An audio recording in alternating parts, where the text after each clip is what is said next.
அமெரிக்காவுடைய அதிபர் சொல்றது அவன் நாட்டுக்குள்ளதான் பிரச்சனை இருக்கே தவிர ஈரானுக்குள்ள பிரச்சனை இல்லை. அமெரிக்காவில் ஒரே ஒரு உதாரணம், கடற்படை தலைவர் ரிசைன் பண்ணிவிட்டார்.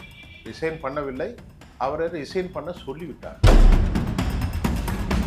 F-15 ஈகிள் ரக விமானத்தை சுட்டு வீழ்த்தினார். அதில் உள்ள விமானி கீழே விழுந்திருக்கிறார். அவரை காப்பாற்றுவதற்கு 150 விமானங்களை அனுப்பியிருக்கிறார். அவரை காப்பாற்றுவதற்கு இவர்கள் இவ்வளவு விமானங்களை அனுப்பி காப்பாற்றுவது என்னவென்றால் அது மெரிபா பன்னீர் சோடா. I trust மெரிபா. அமெரிக்காவுடைய நிலைமை என்னன்னா, இது ஒரு உலக அளவில் அவர்களுக்கு பெரிய கேவலத்தை அமெரிக்கா எப்படியாவது இந்த போரை கண்ணியமாக முடிக்க வேண்டும் என்றால் 3 கோரிக்கைகள் அமெரிக்காவுக்கு சிக்கலாக்கியிருக்கு. பென்டகன் வெளியிட்ட தகவலை பார்க்கிற போது அமெரிக்காவிடம் வெறும் 50% ஆயுதங்கள் தான் இருக்கிறது. எக்ஸ்பர்ட் சொல்றாங்க எல்லாமே முடிந்து போய்விட்டது, இருப்பது இன்னும் 50% தான். அதை நாங்கள் உருவாக்குவோம் என்றால் 3 வருஷம் ஆக வேண்டும். ஆனா நேற்று முன்தினம் 40 நாடுகள் மாநாடை போட்டு நம்ம அக்ரிமெண்ட் என்ன, நேட்டோ நாட்டில் உறுப்பினர்களா யாரெல்லாம் இருக்கிறாங்களோ அவர்களுக்கு ஏதாவது சேதாரம் வந்தா நம்ம போய் நிக்கணும் தான். இப்போ ஈரானுடன் தாக்கிருக்க உடனே ஈரான் தாக்குச்சா? இல்லை, ஈரான் தாக்கல. இப்ப அமெரிக்காவை ஈரான் தாக்கினால் மட்டும்தானே இவங்க போவாங்க. நீங்க இஸ்ரேலை தாக்குதுன்னு சொல்லி போறீங்க. இஸ்ரேலுக்கும் நேட்டோவுக்கும் என்ன சம்பந்தம் இருக்கு? நாங்க வரமாட்டோம்.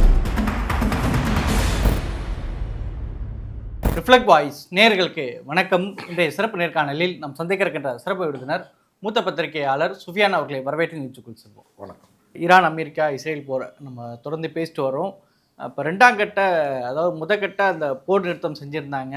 இப்போ 2ஆம் கட்ட பேச்சுவார்த்தை இதுக்குள்ளே தொடங்கும் அப்படி எதிர்பார்க்கப்பட்ட நிலையில் ட்ரம்ப் அவர்கள் காலவரையற்று ஒரு போர் நிறுத்தம் அறிவிச்சிருக்கிறாரு. அது காரணம் ஈரானுக்குள் ஏற்பட்டுடைய குழப்பங்கள் அப்படிலாம் சொல்லி அவர் சொல்கிறாரு. இப்போ எந்த கட்டத்தில் இருக்குது சார்? ஆக்சுவலி இப்போது ஒட்டுமொத்த உலக பொருளாதாரம் பெரும் நெருக்கடியில் இருக்குது. ஒரு கிரன்ச்சி சிச்சுவேஷன் சொல்கிறது, ரொம்ப நெருக்கடியில் இருக்குது. யூரியாலாம் வந்து 450 இருந்தது, இப்போ $900 ஆயிடுச்சு. அந்த அளவிற்கு படுபயங்கரமான விலையேற்றம் நாம் பார்க்க முடிகின்றது. இப்போ அமெரிக்கா வந்து ஈரானை எதிர்த்து போரிடுவதற்கு அவர்கள் தயாராக இல்லை. அதற்கான காரணங்கள் நான் இப்போ உங்களுக்கு சொல்றதுக்கு முன்னாடி, அமெரிக்கா ஒரு முற்றுகை பிளாக்ஹெட் தொடர்ந்து முற்றுகை செய்து ஈரானுக்கு ஒரு நாள் ஒன்றுக்கு 400 மில்லியன் பொருளாதார இழப்பை ஏற்படுத்துகிறோம் என்ற அளவிற்கு அவர்கள் வெற்றி காரணத்தை வைத்து வீண்வாதம் செய்து வருகிறார்கள். Point number 1. இப்போ ஈரான் என்ன சொல்லுது? தொடர்ந்துதான் இருக்கிறது, எல்லோரும் போகலாம், கட்டணங்களை வசூலிப்பது எங்களுடைய உரிமை. ஆனால் அமெரிக்கா என்னவென்றால், அமெரிக்கா எந்த காலத்திலும் நீ வந்து இனி பெரிய மனுஷனா உருவாகிடக்கூடாது. ஏன்னா அமெரிக்கா தோல்வியை சந்தித்து விட்டது. இதற்கு மேல் தோல்வி சந்திப்பதற்கு அங்கு ஒன்றும் இல்லை. வெற்றி தோல்வி என்றால் என்ன அளவீடு? இவ்வளவு நாளும் போர் செய்து ஒன்றும் பண்ண முடியவில்லை. அமெரிக்காவில் ஒரே ஒரு உதாரணம், கடற்படை தலைவர் ரிசைன் பண்ணிவிட்டார். ரிசைன் பண்ணவில்லை, அவரை ரிசைன் பண்ண சொல்லிவிட்டார்கள். அவர் யார் என்று கேட்டால், அவர் தகுதி இல்லாதவர். டொனால்ட் ட்ரம்புக்கு நிதிகளை வாங்கி கொடுத்திருக்கிறார் எலெக்ஷன் டைமில். அவரை கொண்டு கடற்படை தலைவராக அமெரிக்கா போட்டிருக்காங்க. இப்போ அவனை வச்சு என்ன செய்ய முடியும்? அவனுக்கு ஸ்ட்ராட்டஜியும் தெரியாது, ஒரு இளவும் தெரியாது. இந்த மாதிரி ஆட்களை வைக்கக்கூடாதுன்னு சொல்லி இதை மாதிரி இல்லை, ஒரு 5, 6, 7 பேரை ஒவ்வொரு துறையில் ஒவ்வொருத்தர் பேர் இருக்கா. ஜான்சன் ஒருத்தர் இருக்கான். இப்படி பல பேர்களை உள்ளே தூக்கி போட்டு அமெரிக்க நிர்வாகத்திலிருந்து கதவடைப்பு செய்யப்பட்டு அவ்வளோ பேரையும் வெளியே தள்ளிட்டாங்க. அப்போ உண்மையிலேயே அமெரிக்காவுடைய அதிபர் சொல்றது அவன் நாட்டுக்குள்ளதான் பிரச்சனை இருக்கே தவிர ஈரானுக்குள்ள பிரச்சனை இல்லை. ஆனால் அவர் டொனால்ட் ட்ரம்ப் என்ன சொல்றாருன்னா, ஈரானில் கடும்போக்குவாதிகளுக்கும் மிதவாதிகளுக்கும் இடையே யாரை தலைவராக கொள்வது என்கின்ற சிக்கல் இருப்பதாக சொல்லப்படுகிறது.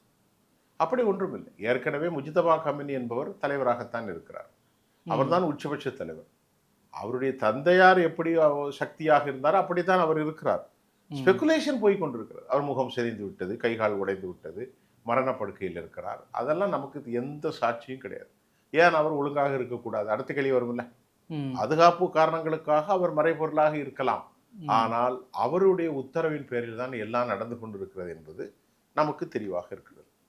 அமெரிக்க அதிபர் இப்பொழுது குழப்பி கொண்டிருக்கிறார். தானும் குழம்பி ஏற்கனவே குழந்திருக்கிறார். அதற்கு ஒரு உதாரணம், வால் ஸ்ட்ரீட் ஜேர்னல் நேற்று ஒரு செய்தியை வெளியிட்டிருக்கு. நேற்று என்றால் ஒரு நாளைக்கு முன்பு. அந்த செய்தியில் ஒரு ஆபரேஷன் நடத்தினார்கள். அமெரிக்காவுடைய பைத்தியக்காரத்தனம், குழம்பல் தனத்துக்கு ஒரு ஆபரேஷன். அந்த ஆபரேஷனை நீங்கள் பார்த்திருப்பீர்கள். F-15 ஈகிள் ரக விமானத்தை சுட்டு வீழ்த்தினார்கள்.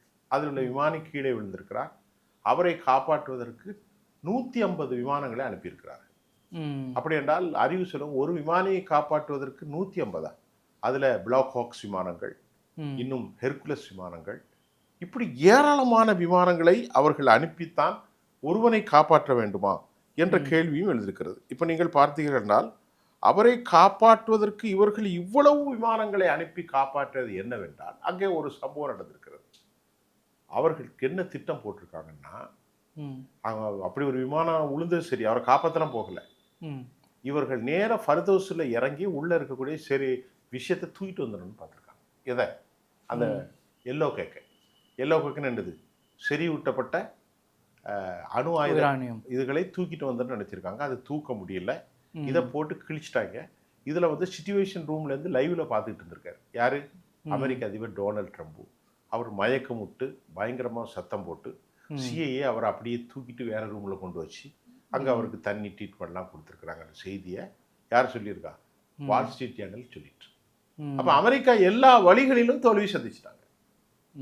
எல்லா வழிகளிலும் அவங்க என்ன சொல்கிறாங்க? வான்படைகளை நாங்கள் தாக்கிட்டோம், கடற்படைகளை தாக்கிட்டோம், ஏவுகணை படைகளை தாக்கிட்டோம், தளங்களை தாக்கிவிட்டோம்.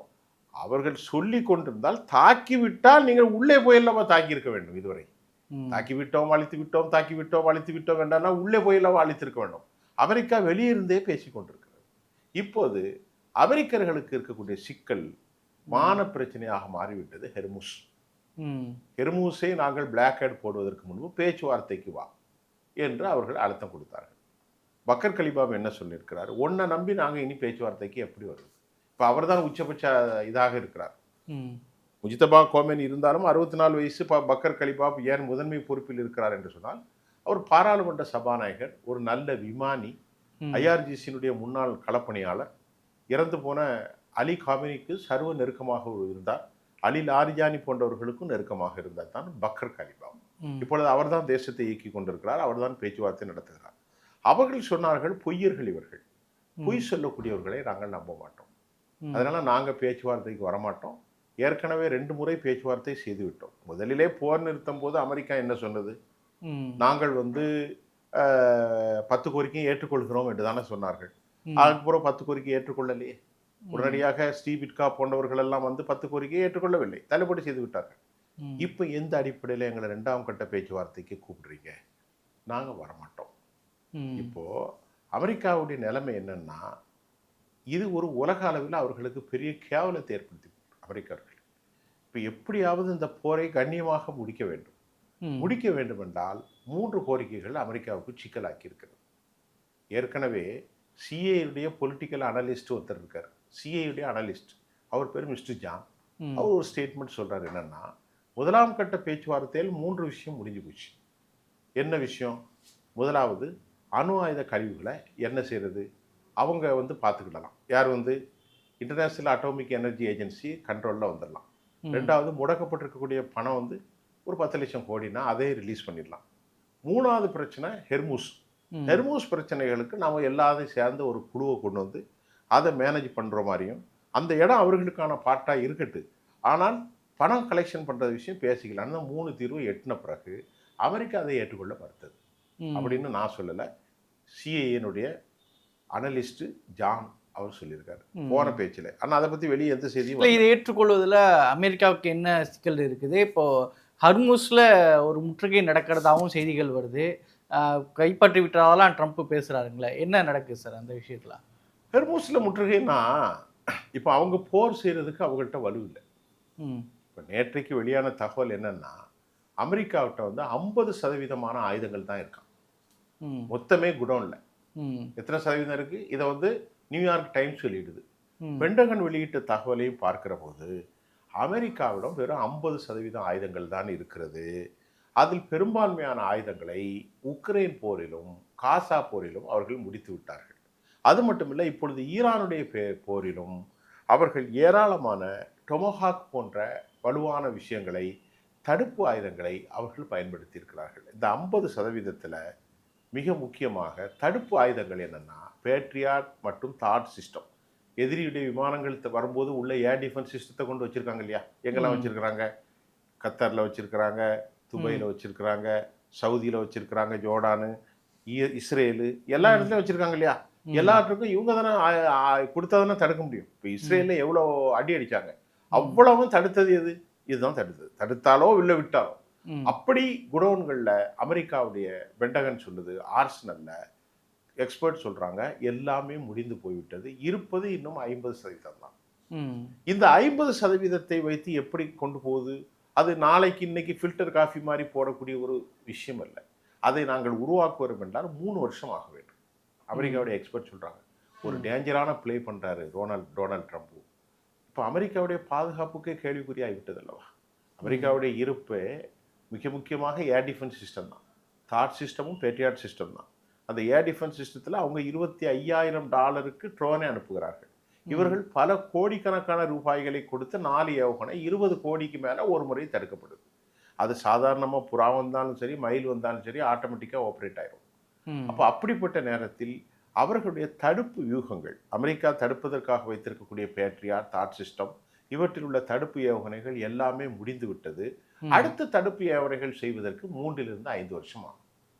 இப்பொழுது ஒருவேளை வடகொரியா தாக்கினால், இப்பொழுது ஒருவேளை சீனா தாக்கினால், இப்பொழுது ஒருவேளை ரஷ்யா தாக்கினால், அதிலிருந்து தன்னை காத்துக் கொள்வதற்கு சக்தியற்ற நிலையில் இருப்பதாக நியூயார்க் டைம்ஸ் செய்தி வெளியிட்டிருக்கிறது, பென்டகன் வெளியிட்டிருக்கிறது. இதையெல்லாம் அவர்கள் வெளிப்படையாக பேச முடியாது. ஆகவேதான் மற்றொரு போரை சந்திப்பதற்கு அவர்கள் தயாராக இல்லை. யாரோடு? ஈரானோடு. ஈரான் என்ன சொல்கிறது? நாங்கள் சமாதானத்துக்கு வரவில்லை, நாங்கள் சமாதானம் தேவை என்று சொல்லவில்லை. ஏனால் ஈரான் ஏராளமான ஆயுதங்களை பயன்படுத்தியிருக்கிறார்கள்.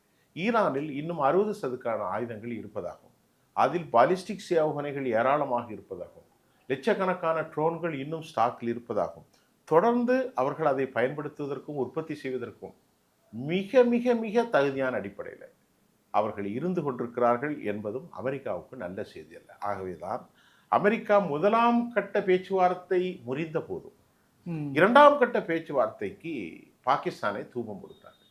அமெரிக்காவுக்கு ஆதரவாக பேசுவதற்கு யாரும் இல்லை. ஒரு பக்கம் அனைவரும் அடி வாங்கி கொண்டிருக்கக்கூடிய சவுதிகள், கத்தர். முதலிலே சமாதானத்தில் கத்தர் மட்டும்தான் இருந்தது. இப்பொழுது கத்தரும் பாதிக்கப்பட்டதாக இருக்கிறது, சவுதியும் பாதிக்கப்பட்டதாக இருக்கிறது, யுஏயும் பாதிக்கப்பட்டதாக இருக்கிறது. அரபு நாடுகள் எல்லாமே, ஓமன் வரைக்கும் எல்லோரும் பாதிக்கப்பட்டவர்களாக இருக்கிற போது நேட்டோ நாடுகள் இவர்களுக்கு எதிராகவே மாறி போய்விட்டார்கள்.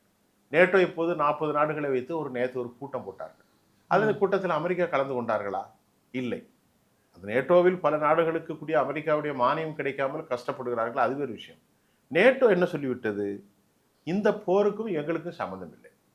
அப்போ அவர் சொன்னார், நீங்கள் எல்லாம் தைரியம் இல்லாதவர்கள், நீங்கள் எல்லாம் காகித புலிகள் அப்படி என்று. இது கடந்த காலம் உங்களுக்கு நான் இங்கேயே பேசியிருக்கேன். ஆனால் நேட்டோ நேற்று முன்தினம் 40 நாடுகள் மாநாடை போட்டு ஹெர்மூஸில் நாம் இறங்க வேண்டும், இறங்கி அந்த இடத்தை பொதுவானதாக நாம் ஆக்க வேண்டும் என்று சொல்லியிருக்கிறார்கள். ஒரு தீர்மானத்தை போட்டிருக்கிறார்கள். அந்த தீர்மானம் உப்பு சப்பு இல்லாத தீர்மானம். காரணம், எப்பொழுது நீங்கள் இறங்குவீர்கள்? இப்போதல்ல, போரெல்லாம் முடிந்து தீர்வு வந்த பிறகு போவார்களாம். அதுக்கப்புறம் நீங்கள் போனால் என்ன, போகாவிட்டால் என்ன, ஒரு பேச்சுக்கு சொல்ல வருகிறேன். அப்படி என்னால் அமெரிக்காவிடத்திலே இவர்கள் சொல்கிறார்கள், யாரு? இங்கே பாரு, ஒசாமா பின் லேடனை ஆப்ரேஷன் செய்யும்போது நாங்கள் எல்லாம் உன்னோடு ஆப்கானிஸ்தோடு ஏற்று நின்றோம். என்ன காரணம்? உன் நாட்டில் ட்வின் டவர் அடித்தா. நம்ம அக்ரிமெண்ட் என்ன நேட்டோவுக்கு? நேட்டோ நாட்டில் உறுப்பினர்களாக யாரெல்லாம் இருக்கிறாங்களோ அவர்களுக்கு ஏதாவது சேதாரம் வந்தால் நம்ம போய் நிற்கணும் தான். இப்போ ஈரானுடன் தாக்கியிருக்க, உன்னை ஈரான் தாக்குச்சா? இல்லை, ஈரான் தாக்கல. இப்போ அமெரிக்காவை ஈரான் தாக்கினால் மட்டும்தானே இவங்க போவாங்க. நீங்கள் இஸ்ரேலை தாக்குதுன்னு சொல்லி போறீங்க. இஸ்ரேலுக்கும் நேட்டோவுக்கும் என்ன சம்மந்தம் இருக்குது? நாங்கள் வரமாட்டோம்னு பிரான்ஸ்கிட்ட இம்மானுவேல் மாக்ரானும், கியாமரும், ஜெர்மனும், ஏற்கனவே ஸ்பெயினும், இத்தாலியுடைய மெலோனி எல்லாரும் தடுத்து விட்டார்கள். இப்போ அமெரிக்காவுக்கு இருக்கக்கூடிய ஒரே வாய்ப்பு ஒன்றுமே இல்லை, பொருளாதார நெருக்கடி. ஏராளமான பிரச்சனைகள் வந்திருக்கிறது. $3.5 வித்த ஒரு கேலன் பெட்ரோல் இன்றைக்கு $5 தாண்டி இருக்கிறது. இனி $7 மாறப்போகுது. சரிங்க சார், மிக விரைவான உரையாடல். கருத்துக்கு நிறுத்தி நன்றி. மெரிபா பன்னீர் சோடா, ஐ ட்ரஸ்ட் மெரிபா.